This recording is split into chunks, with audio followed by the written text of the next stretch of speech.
Guys, welcome to a classic movie review of the 1961 sports drama The Hustler, starring Paul Newman, Jackie Gleason and Piper Laurie. Now, this was directed by Robert Rossen, and it's the tale of an up-and-coming pool player whose confidence and bank balance is shattered when he goes head-to-head with a local champion. Now, can he get his act together, get back on the road and take on the champion again in a winner-takes-all rematch? Well, that will be telling. What I can tell you is that The Hustler is one of the great sports movies of all time, but one that doesn't really appear on many lists of the greatest sports movies. I know Barroom Pool may not be up there with the NFL or Major League Baseball, but if Cool Runnings is a sports movie, then so is this. Anyway, The Hustler is not just a film about pool, it's an exploration of ambition and also self-destruction. Let's take a look.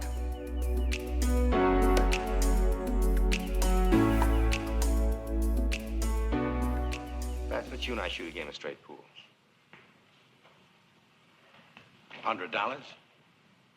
Well, you shoot big-time pool, Fats. I mean, that's what everybody says, you shoot big-time pool. Let's make it $200 a game.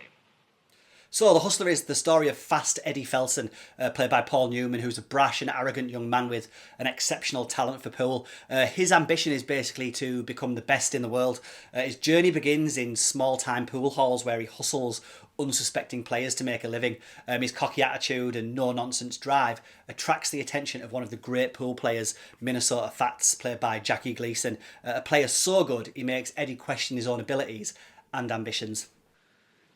And I'm gonna get him. I'm going with him all the way. The pool game is not over until Minnesota Fats says it's over. Is it over, Fats?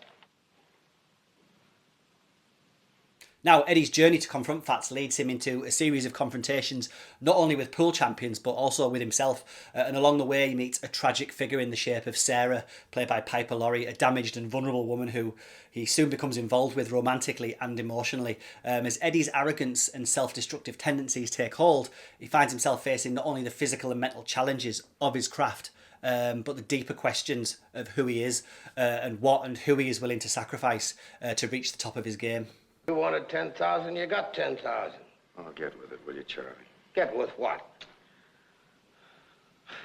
You can't see it, can you, Charlie? I mean, you've never been able to see it. I came after him. And so, like many a great sports movie, The Hustler's fundamentally a film about the pursuit of greatness and the price that one must pay to achieve it. Now, Eddie's obsession with being the best drives him to make choices that isolate him from others and kind of from himself. Now, his relationship with Minnesota Fats isn't just a rivalry. You see, Fats plays the game on this kind of spiritual level. And that sounds a bit cheesy, but unlike Eddie, he's accepted that in the game and in life, that there's an inevitability of losing and an impermanence of success. For Fats, pool's just a way of life rather than a path to glory and riches. And now on the flip side, Newman's Eddie views victory as something that will elevate him in the eyes of others and give him more self-worth. So I suppose, that being said, the film examines pride and the fragile nature of ego as much as it does the fast-paced, trick-shot-laced pool hall lifestyle. You're gonna get your thumbs broken again.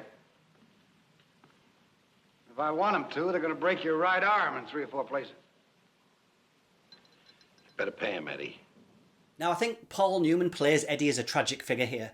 He wants to be a hustler, a man who can make money with his talent, but he's too impulsive and reckless, and he struggles emotionally with losing. He, of course, is thrown together here with Piper Laurie's Sarah, an alcoholic writer who has her own complicated history with loss and addiction. Their relationship is heartbreaking, with both characters caught in cycles of self-destruction that they both struggle to break free from. That's right, and I'm sure you'll help me.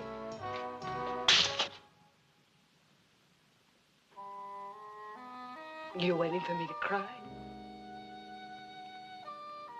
You, Now, although all the performances in The Hustler are excellent, I have to go back to Paul Newman's portrayal of Eddie Felson because this is one of those career-defining roles. Newman gets to play Eddie as both charismatic and deeply flawed. A Newman trademark, really. Equal parts brash confidence mixed with a profound vulnerability. Now, if Oscars count for anything, and they do less and less these days, I fear, it's amazing to note that this was Newman's second of 7 failed attempts at an Oscar. Of course, he'd finally get his apology Oscar in 1987 for The Colour of Money. And if you consider some of his work in films like Cat on a Hot Tin Roof, Cool Hand Luke, and The Verdict, it's a bit of a crime. Now, as the quiet counterpoint to Eddie's intensity, we have comedian Jackie Gleason as Minnesota Fats, the seasoned player who's seen it all and who understands the game enough not to get too emotional in the face of victory or defeat. And Gleason here cuts an imposing figure with his performance, one of restraint, offering just little glimpses of humanity beneath the surface. He's like the Bond villain of the pool hall. Now, I am a fan of the chemistry between Paul Newman and Piper Laurie here as Sarah. She provides a grounding influence for Eddie, even though their relationship is ultimately doomed. They both have destructive tendencies, and in that, a kind of mutual understanding.